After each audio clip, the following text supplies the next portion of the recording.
भर लईनी कंवरिया। बन के पुजरिया आईनी दुअरिया, गंगा जी के जल भर लईनी कंवरिया।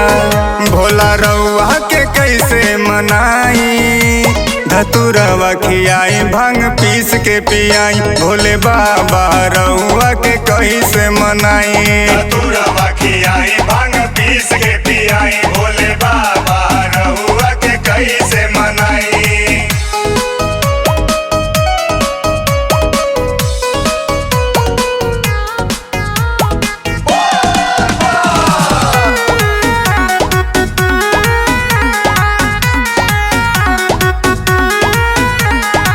रहिया में चलत चलत पड़ल छाला, कैलाशवा से भर के लईनी प्याला।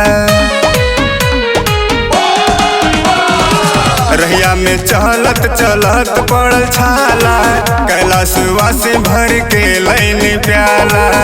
जटाधारी हमर ललसा पुराई, धतुरवा खियाई भांग पीस के पियाई। भोले बाबा रउआ के कैसे मनाई, धतुरवा खियाई भांग पीस के पियाई। भोले बाबा रउआ के कैसे मनाई।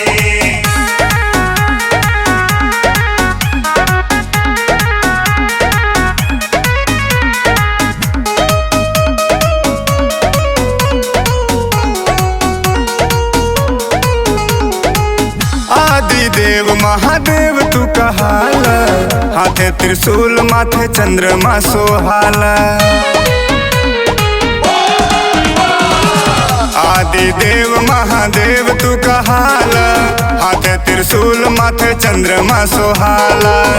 दिन संघयस जलवा चढ़ाई, धतुरवा खियाई भांग पीस के पियाई। भोले बाबा रउआ के कैसे मनाई,